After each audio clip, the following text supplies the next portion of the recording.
Hello दोस्तों, आप लोगों का स्वागत है इतिहास की दुनिया 99 पे। दोस्तों आज मैं आपको टोटल 30 एमसीक्यू बताने वाला हूं जो आपके बिहार डीएलएड एंट्रेंस एग्जाम में पूछा गया है। काफ़ी मेहनत से एक एक प्रश्न छांट के लाया हूं आपके लिए। अगर आप इस वीडियो को देखते हैं तो 3 से 4 प्रश्न आपके एग्जाम में 110% यहाँ से आने वाला है। तो चलिए हम लोग क्वेश्चन को स्टार्ट करते हैं। पहला प्रश्न है, 1526 ईस्वी में बाबर ने किस वंश के शासक को परास्त कर मुगल साम्राज्य की नींव डाली? अर्थात बाबर ने 1526 ईस्वी में मुगल वंश का स्थापना भारत में किया था। तो उस समय पूछ रहा था कि कौन सा वंश चल रहा है। तो उस समय भारत में चल रहा था लोधी वंश। कौन सा वंश चल रहा था? लोधी वंश। अगर लोधी वंश का संस्थापक पूछता कि लोधी वंश का संस्थापक किसे कहा जाता है, तो लोधी वंश का संस्थापक था बहलोल लोधी। कौन था? बहलोल लोधी था। अच्छा, अगर पूछ लेता कि उस समय जब बाबर ने भारत पर आक्रमण किया था तो लोधी वंश के कौन सा शासक गद्दी पर था, तो लोधी वंश का सबसे शक्तिशाली शासक कौन था? इब्राहिम लोधी। और इसी इब्राहिम लोधी को हराकर बाबर ने भारत में मुगल वंश की नींव डाली। तो इब्राहिम लोधी उस समय गद्दी पर था। चलिए बढ़ते हैं नेक्स्ट अगले प्रश्न की ओर। अगला प्रश्न आपके सामने में है, आइन ए अकबरी एक महान ऐतिहासिक कृति निम्नलिखित में से किसके द्वारा लिखा गया था? तो आइन ए अकबरी एक बुक है। ये पूछ रहा है कि किसके द्वारा लिखा गया है। तो पहली बात तो यह बुक जो है मुगल काल का बुक है। यह जो लिखा गया था अबुल फजल के द्वारा लिखा गया था। किसके द्वारा लिखा गया था? अबुल फजल के द्वारा। और ये अबुल फजल अकबर के नवरत्नों में शामिल था।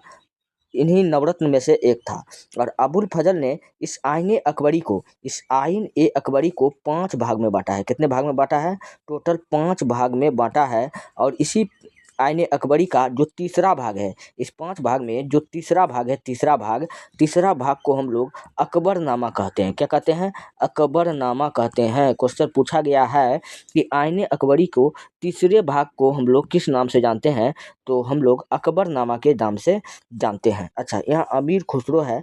अमीर खुसरो के बारे में जान लेते हैं। इसे हम लोग हिंदुस्तान का तोता कहते हैं। क्या कहते हैं? हिंदुस्तान का तोता कहते हैं, या तूतिए ए हिंद के नाम से हम लोग जानते हैं। इन्हीं का गुरु का नाम पूछेगा कौन था, तो इन्हीं का गुरु का नाम आपको कमेंट में करना है। ये क्वेश्चन पूछा गया है। चलिए बढ़ते हैं तब तक नेक्स्ट प्रश्न की ओर। अगला प्रश्न आपके सामने में है, बाबर ने प्रसिद्ध तुलगमा युद्ध नीति का प्रयोग सर्वप्रथम किस युद्ध में किया था? तो बाबर ने तुलगमा युद्ध नीति का प्रयोग पूछ रहा है कि सर्वप्रथम किस युद्ध में किया था। तो बाबर ने तुलगमा युद्ध नीति का सर्वप्रथम जो किया था वो पानीपत के युद्ध में किया था। किस युद्ध में किया था? पानीपत का युद्ध 1526 ईस्वी में। 1526 ईस्वी में बाबर और इब्राहिम लोदी के बीच में हुआ था। तुलगमा युद्ध नीति का अगर अर्थ पूछेगा क्या होता है तुलगमा युद्ध नीति का, तो इसका अर्थ होता है दुश्मन को 3 ओर से घेरना। क्या होता है? दुश्मन को 3 ओर से घेरना होता है। और इसी युद्ध के तहत इन्होंने पानीपत के युद्ध में विजय पाया। और इस पानीपत के युद्ध में बाबर ने किसको हराया था? तो इब्राहिम लोदी को हराया था। किसको हरा दिया था? इब्राहिम लोदी को हराया था। अच्छा, खानवा का युद्ध पूछे कब हुआ था? तो खानवा का युद्ध हुआ था 1526 में। पानीपत का युद्ध हुआ था। और 1527 में हुआ था खानवा का युद्ध। बाबर और राणा सांगा के बीच में हुआ था। किसके बीच में हुआ था? बाबर और वर्सेस राणा सांगा के बीच में हुआ था, जिसमें राणा सांगा हारा और बाबर जीता था। आपको ये बात याद रखना है। ये था खानवा का युद्ध। और घाघरा का युद्ध पूछे किसके बीच में हुआ था? तो ये 1529 में हुआ था, बाबर और अफगान शासक के बीच में। इसमें भी कौन जीता था? तो इसमें भी बाबर ही जीता था। चलिए बढ़ते हैं नेक्स्ट अगले प्रश्नों की ओर। अगला प्रश्न है, पानीपत की लड़ाई 5 अप्रैल 1556 में निम्नलिखित में से किसके बीच हुई थी? तो पानीपत की जो दूसरी लड़ाई हुई थी वो अकबर और हेमू के बीच में हुआ था। किसके बीच में हुआ था?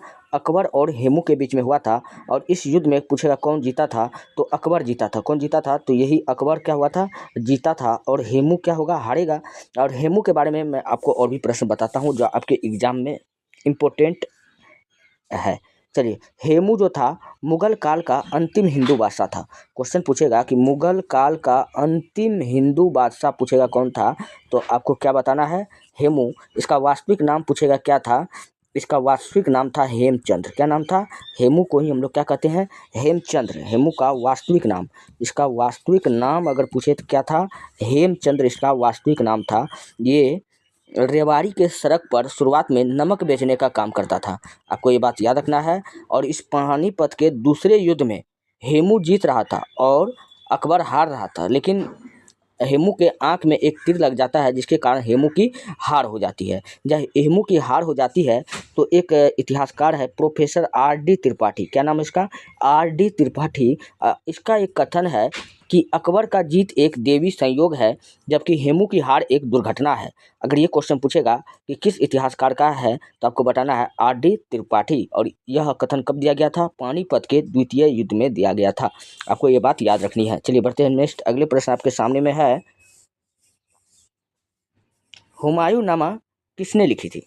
तो हुमायूं नामा जो लिखी थी वो कौन लिखी थी, गुलबदन बेगम ने लिखा था। हुमायूं के आग्रह पर लिखा गया था हुमायूं नामा। तो इस प्रश्न का ऑप्शन नंबर ए क्या हो जाएगा, बिल्कुल राइट हो जाएगा। ये बाबर की पुत्री थी, कौन थी, बाबर की पुत्री कौन थी, गुलबदन बेगम। और ये रोशन आरा, जहां आरा, और एक नाम और है हुस्न आरा, हुस्न आरा। ये तीनों जो थी, ये तीनों शाहजहां की बेटी थी। किसकी बेटी थी, शाहजहां का बेटी थी। आपको ये बात याद रखना है। अच्छा, ये जो जहां आरा है, जहां आरा, इन्होंने ही दिल्ली में चांदनी चौक को बसाया था। क्वेश्चन पूछेगा कि किस मुगल शहजादी ने दिल्ली में चांदनी चौक को बसाया था, तो क्या बताना है, जहां आरा। अच्छा, मुमताज महल का वास्तविक नाम, कई बार एग्जाम में पूछा जाता है कि मुमताज महल का वास्तविक नाम क्या है, तो आपको बताना है आरजूमंद बानो बेगम। क्या नाम है, आरजूमंद बानो बेगम। चलिए बढ़ते हैं नेक्स्ट अगले प्रश्न की ओर। अगला प्रश्न आपके सामने में है, पानीपत का प्रथम युद्ध कब हुआ था। तो पानीपत का प्रथम युद्ध 21 अप्रैल 1526 ईस्वी में हुआ था। और दूसरा युद्ध कब हुआ था, 5 नवंबर 1556 में हुआ था। 1556 में हुआ था सेकेंड युद्ध, पानीपत का सेकेंड युद्ध। और तीसरा हुआ था 1761 में हुआ था। किसकी, 1761 में हुआ था पानीपत का तीसरा युद्ध। चलिए बढ़ते हैं नेक्स्ट, अगला प्रश्न आपके सामने में है, भारत में ग्रैंड ट्रंक रोड बनवाई थी। तो भारत में ग्रैंड ट्रंक रोड बनाने का श्रेय जाता है किसको जाता है, शेरशाह सूरी को जाता है। किसको जाता है, शेरशाह सूरी को जाता है। अगर शेरशाह सूरी का अगर बचपन का नाम पूछे, इसका बचपन का नाम था फरीद खां। क्या नाम था, फरीद खां इनका बचपन का नाम था। और शेरशाह सूरी ने ही क्या बनाया था, ग्रैंड ट्रंक रोड, जो विश्व का सबसे बड़ा रोड है। जो विश्व का सबसे बड़ा रोड पूछेगा कौन है, तो ग्रैंड ट्रंक रोड है। इसको कौन बनाया था, शेरशाह सूरी ने बनाया था। और इससे एक क्वेश्चन काफ़ी इंपॉर्टेंट है, शेरशाह सूरी ने हाँ, शेरशाह सूरी के समय में पूछेगा कि कौन सा व्यवस्था सबसे अच्छा था, तो भू राजस्व व्यवस्था इसके समय का बहुत अच्छा था। आपको ये बात याद रखना है। और इसका बचपन का नाम क्या था, फरीद खां था। और शेरशाह सूरी ने किसको हराया था, हुमायूं को हराया था। आपको ये बात याद रखना है। और शेरशाह सूरी का मकबरा पूछे, मकबरा, इनका मकबरा कहाँ है, तो मकबरा इसका है बिहार के सासाराम में। कहाँ है, बिहार के सासाराम में इनका मकबरा है। आपको ये बात याद रखना है। चलिए बढ़ते हैं नेक्स्ट, अगला प्रश्न आपके सामने में है, अपने काल का महान संगीतज्ञ तानसेन किसके दरबार में रहता था। तो तानसेन जो था यह अकबर के दरबार में रहता था। ये भी अकबर के नवरत्न में शामिल था। तो अकबर के नवरत्न में जो शामिल था कौन था, टोडरमल, बीरबल, मानसिंह, भगवान दास, अबुल फजल, तान से याद रखना है, तानसेन, नवाब, मुल्ला दो प्याजो। इस प्रकार टोटल इसके नवरत्न में शामिल लोग था। और तानसेन का अगर जन्म पूछे कहाँ हुआ था, तो तानसेन का जो जन्म हुआ था मध्य प्रदेश के ग्वालियर में हुआ था। कहाँ हुआ था, एमपी के ग्वालियर में इनका जन्म हुआ था। और इनका गुरु का भी नाम एग्जाम में पूछा जाता है कि तानसेन का गुरु का नाम क्या था, तो इनका गुरु का नाम था हरिदास। क्या नाम था, हरिदास इन्हीं के गुरु का नाम था। और तानसेन को हम लोग क्या कहते हैं, कंठाभरण विलास। क्या कहते हैं, कंठाभरण विलास कहते हैं। और कंठाभरण विलास इसका अर्थ होता है जिसके गले में सरस्वती का निवास हो। तो इस कंठाभरण विलास हम लोग किसको कहते हैं, तानसेन को कहते हैं। चलिए बढ़ते हैं नेक्स्ट अगले प्रश्न की ओर। दीन ए इलाही नामक नया धर्म किसके द्वारा शुरू किया गया था। तो मुगल काल में दीन ए इलाही धर्म जो चलाया गया था, तो वो किसके द्वारा चलाया गया था, अकबर के काल में चलाया गया था दीन ए इलाही नामक धर्म। और ये अकबर के दरबार में चलाया गया था। और दीन ए इलाही को कहेगा कि अपनाने वाला प्रथम हिंदू था। तो दीन ए इलाही धर्म को अपनाने वाला प्रथम हिंदू का नाम आपको बताना है। क्या बताना है, बीरबल। कौन था, प्रथम हिंदू था, बीरबल था। और बीरबल का असली नाम पूछेगा क्या था, तो बीरबल का वास्तविक नाम या असली नाम था, वास्तविक नाम या असली नाम क्या था, महेश दास था। क्या था, महेश दास पूछेगा किसका नाम था, तो बीरबल का वास्तविक नाम था। आपको ये बात याद रखना है। चलिए बढ़ते हैं नेक्स्ट। अगला प्रश्न आपके सामने में है, अकबर के शासन में महाभारत का फारसी भाषा में अनुवाद किया गया था, यह किस नाम से जाना जाता था। तो अकबर के शासन काल में महाभारत का जो फारसी भाषा में अनुवाद किया गया था उसको हम लोग रजनामा के नाम से जानते थे। किसके नाम से जानते थे, रजनामा के नाम से जानते हैं। और पूछेगा कि इस फारसी भाषा में अनुवाद कौन किया था, तो आपको बताना है अब्दुल कादिर बदायूनी। कौन किया था, अब्दुल कादिर बदायूनी ने किया था। आपको ये बात याद रखना है। चलिए बढ़ते हैं नेक्स्ट। अगला प्रश्न आपके सामने में है, गुजरात विजय की यादगार में अकबर ने किसका निर्माण कराया था। तो अकबर ने जब गुजरात को जीता था तो गुजरात जीतने की खुशी में उन्होंने बुलंद दरवाज़ा का निर्माण करवाया था।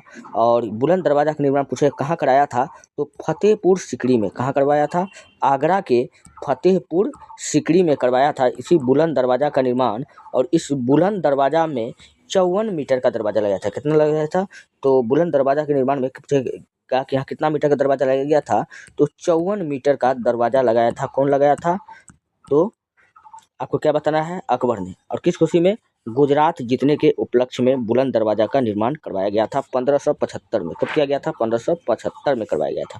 चलिए बढ़ते हैं नेक्स्ट। अगला प्रश्न आपके सामने में है, मुगल प्रशासन व्यवस्था में मनसबदारी प्रणाली को किसने आरंभ किया था। तो मुगल काल में मनसबदारी प्रथा का जो आरंभ करवाया गया था वो किसके द्वारा करवाया गया था, तो वो करवाया गया था अकबर के द्वारा करवाया गया था। अकबर के द्वारा करवाया तो गया था, लेकिन कहेगा कि अकबर को के द्वारा करवाया जो था वो कौन इनको आइडिया दिया था, तो आपको बताना टोडरमल। कौन बताना है, टोडरमल ने दिया। हाँ मनसब नहीं, आपको बताना है, हाँ टोडरमल इनका क्या हो जाएगा, बिल्कुल राइट हो जाएगा।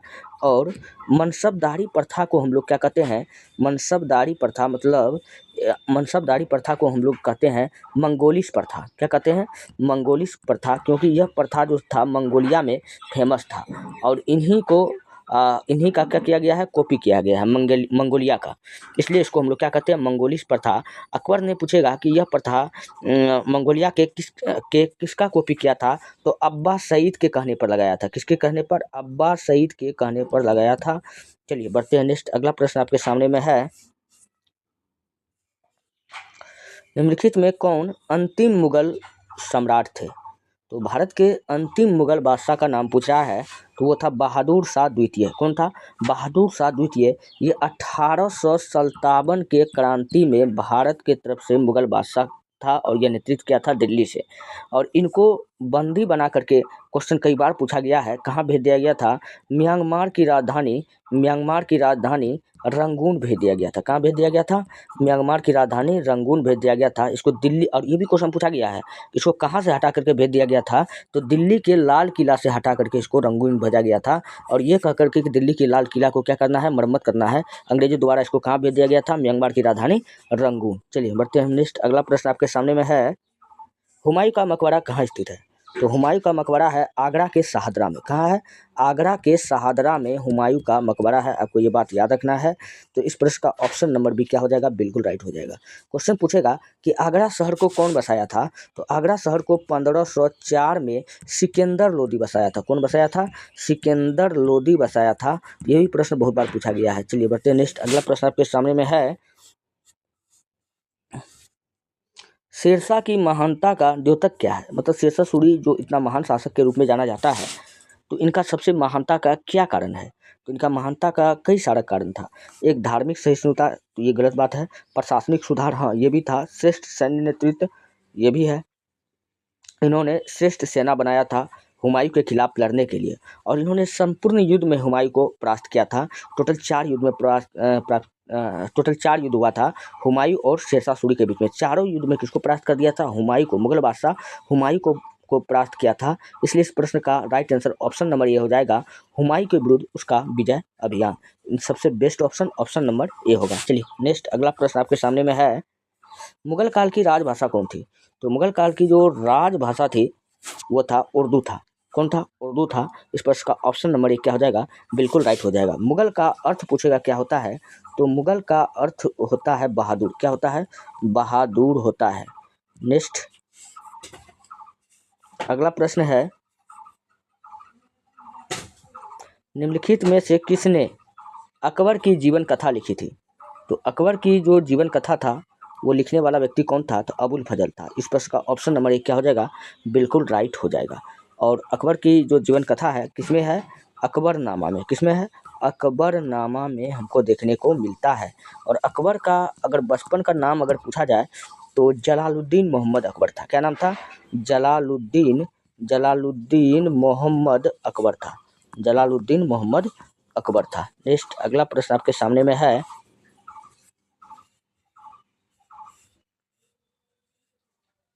अकबर के शासनकाल में भू राजस्व सुधारों के लिए कौन उत्तरदायी था? तो अकबर के शासनकाल में भू राजस्व सुधार के लिए टोडरमल उत्तरदायी था। और यही टोडरमल ये अकबर का वित्त मंत्री था। कौन था? यह अकबर का वित्त मंत्री था। ये भी प्रश्न पूछा जाता है। अकबर का वित्त मंत्री पूछेगा कौन था? तो ये टोडरमल था। और इन्होंने भू राजस्व सुधारों को लागू किया था अकबर के काल में। और यह किसका नकल किया था? ये भी क्वेश्चन पूछा जाता है कि अकबर के शासनकाल में सबसे अच्छा भू राजस्व सुधार था, तो इसको लागू कौन करवाया था? टोडरमल ने। लेकिन कहेगा टोडरमल ने किसका नकल किया था? तो ये नकल किया था शेरशाह सूरी का। इन्होंने किसका नकल किया था? तो इन्होंने शेरशाह सूरी का नकल किया था। और इन्होंने अपने करियर का शुरुआत भी शेरशाह सूरी के काल में ही किया था। कौन? टोडरमल। और आपको याद रखना है मलिक मोहम्मद जैसी। नेक्स्ट अगला प्रश्न आपके सामने में है, रामचरितमानस के लेखक तुलसीदास किसके समकालीन थे? तो तुलसीदास जी किसके समकालीन थे? तो ये थे तुलसीदास किसके समकालीन थे? ये आपका हो जाएगा अकबर के समकालीन था। इस प्रश्न का ऑप्शन नंबर डी क्या हो जाएगा? बिल्कुल राइट हो जाएगा। अच्छा, तुलसीदास का अगर किताब का नाम कई बार एग्जाम में पूछा जाता है तो इनका किताब का जो नाम था, एक तो रामचरितमानस, यहाँ पे एगो किताब का नाम तो यहाँ देले है। और आपको याद रखना है कवितावली। क्या याद रखना है? कवितावली। फिर दोहावली। कवितावली, दोहावली, दोहावली, फिर विनय पत्रिका। विनय पत्रिका। तो ये सब किताब पूछेगा किसका है? तो ये सब पत्रिका जो है यह हाँ विनय पत्रिका, ये सब किताब किसका है? तुलसीदास का है। नेक्स्ट अगला प्रश्न आपके सामने में है, बाबर मूल रूप से कहाँ का शासक था? तो बाबर जो था यह फरगना का शासक था। कहाँ का था? फरगना कहाँ पड़ता है? अफगानिस्तान में। कहाँ पड़ता है? अफगानिस्तान में। ये अफगानिस्तान के फरगना का शासक हुआ करता था। इनके पिता का नाम पूछे क्या था? तो बाबर का जो पिता था उसका नाम था उमर शेख मिर्जा। क्या नाम था? उमर शेख मिर्जा कौन था? बाबर के पिता था। और बाबर का बचपन का नाम क्या था? तो बाबर का जो बचपन का नाम था जहीरुद्दीन। क्या नाम था? जहीरुद्दीन मोहम्मद बाबर नाम था। क्या नाम था? जहीरुद्दीन मोहम्मद बाबर नाम था। नेक्स्ट अगला प्रश्न आपके सामने में है, अगला प्रश्न है, किस मुगल शासक को 2 बार राज्याभिषेक हुआ था? तो 2 बार राज्याभिषेक किसका हुआ था? तो वो हुआ था, किसका हुआ था? किस मुगल शासक का 2 बार राज्याभिषेक हुआ था? तो यहाँ पर ऑप्शन में बाबर होना चाहिए, लेकिन ऑप्शन में बाबर नहीं है, तो यहाँ गलत छपा गया है। तो ये बाबर इसका बिल्कुल राइट हो जाएगा, क्योंकि बाबर को 2 बार दफनाया गया था। एक बार दफनाया गया था आगरा के आराम बाग में और एक बार काबुल में दफनाया गया था। 2 बार इनको दफनाया गया था।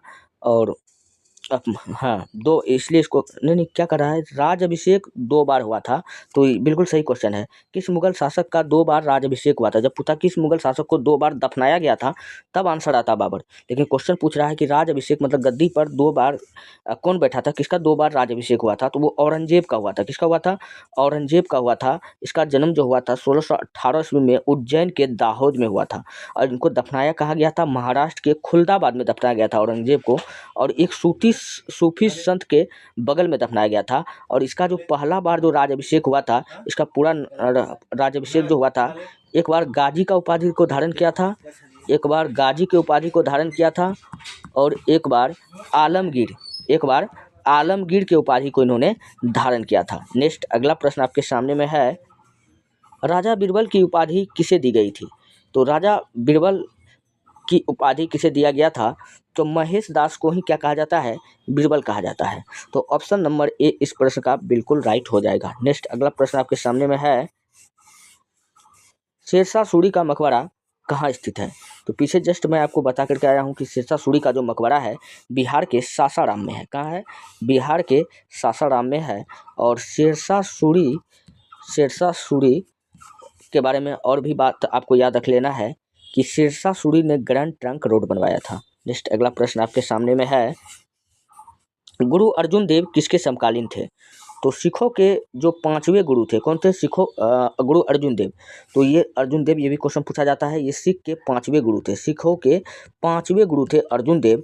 और ये अर्जुन देव जो था यह जहांगीर के समकालीन था। किसके समकालीन था? जहांगीर के समकालीन था। और इस अर्जुन देव को फांसी की सज़ा पूछेगा कौन दिया था? तो गुरसिखों के 5वें गुरु अर्जुन देव को फांसी भी कौन दिया था?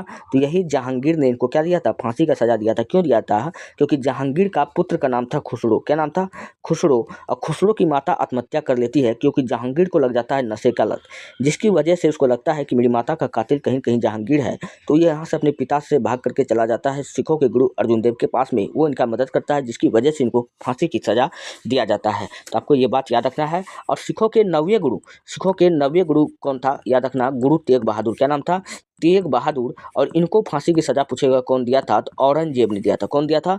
इसको तेग बहादुर को औरंगजेब दिया था। ये भी प्रश्न बार बार पूछा जाता है, या तो ये वाला पूछ लेगा या तो ये वाला पूछ लेता है, या 5वें गुरु को कौन दिया था या 9वें गुरु को फांसी कौन दिया था। तो दोनों आपको याद रखना है। नेक्स्ट अगला प्रश्न आपके सामने में है, हल्दी घाटी का युद्ध कब लड़ा गया था? तो हल्दी घाटी का युद्ध लड़ा गया था 1576 में। 21 जून 1576 ईस्वी में हल्दी घाटी का युद्ध लड़ा गया था। एक तरफ था अकबर और एक तरफ था अकबर वर्सेस महाराणा प्रताप की सेना के बीच में हुआ था। और महाराणा प्रताप जो था इस युद्ध में हार गया था और अकबर क्या हो गया था? जीता था। अकबर जीता था इस हल्दी घाटी के युद्ध में। आपको ये बात याद रखना है। नेक्स्ट अगला प्रश्न आपके सामने में है, अगला प्रश्न है, किस मुगल शासक को आलमगीर कहा जाता है? तो आलमगीर या गाजी हम लोग किसको कहते हैं? तो हम लोग औरंगजेब को कहते हैं। किसको कहते हैं? औरंगजेब को कहते हैं। तो इस प्रश्न का ऑप्शन नंबर डी क्या हो जाएगा? बिल्कुल राइट हो जाएगा। और औरंगजेब ने पूछेगा क्या बनाया था? बीबी का मकबरा। क्या बनाया था?